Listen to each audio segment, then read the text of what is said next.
Assalamualaikum warahmatullahi wabarakatuh. Eh, Kembali lagi bersama saya Wandi Sarifudin, NIM 186220138. Di sini di video kali ini saya ingin membahas atau menjelaskan sedikit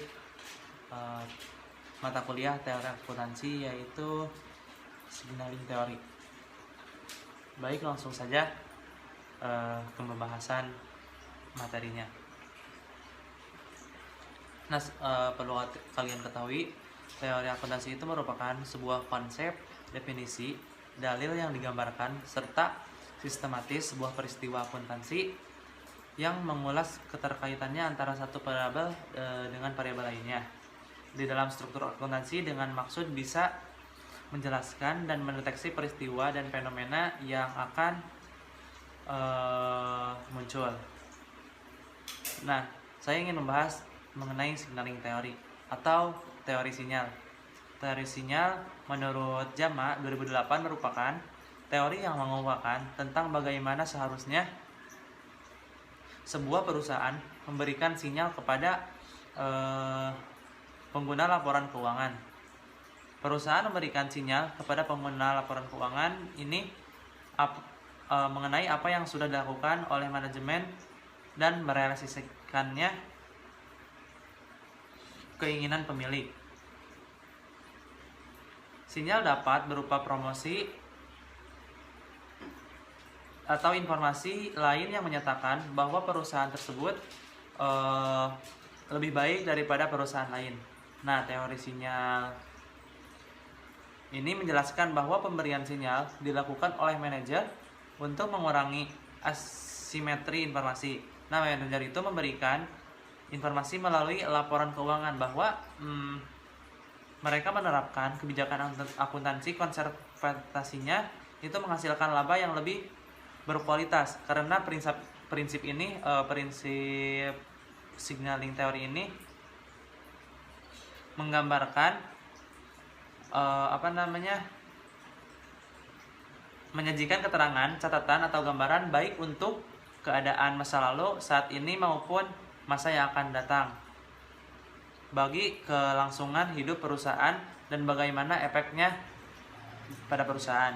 Nah, informasi yang ada di dalam signaling teori itu atau teori sinyal, yang pertama, kualitas informasi dalam teori sinyal. Yang kedua, informasi merupakan unsur penting dari investor dan pelaku bisnis karena informasi pada hakikatnya menyajikan keterangan, catatan atau gambaran baik untuk keadaan masa lalu, masa lampau dan masa keadaan yang akan datang bagi kelangsungan hidup suatu perusahaan dan bagaimana pasar efeknya. Nah, informasi yang berkualitas dalam teori sinyal ini adalah informasi yang lengkap, relevan, akurat, dan tepat waktu.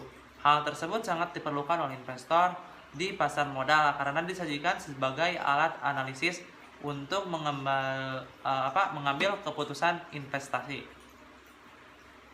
Efek sinyal. Nah, teori sinyal ini menjelaskan mengapa perusahaan mempunyai dorongan untuk memberikan informasi laporan keuangan pada pihak eksternal.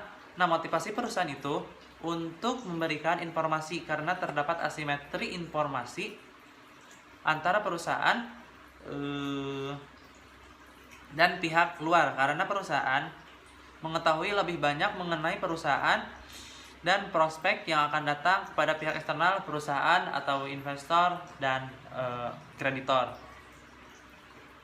Nah, kurangnya informasi bagi pihak luar mengenai perusahaan menyebabkan mereka melindungi diri mereka dengan memberikan harga yang rendah untuk perusahaan. Untuk mengurangi asimetri informasi perusahaan dapat meningkatkan nilai perusahaan.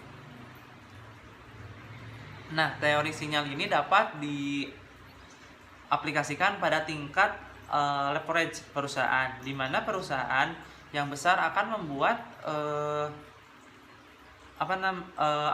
insentif yang memotivasi mereka dalam mengambil leverage yang tinggi. Hal tersebut tidak akan diikuti oleh perusahaan lain atau perusahaan yang lebih kecil, karena perusahaan yang lebih kecil nantinya akan mengalami kebangkrutan, sehingga akan menciptakan separating equilibrium, yaitu di mana perusahaan yang memiliki nilai perusahaan yang lebih tinggi akan menggunakan lebih banyak hutang dari perusahaan yang memiliki nilai yang lebih rendah akan lebih banyak menggunakan equity.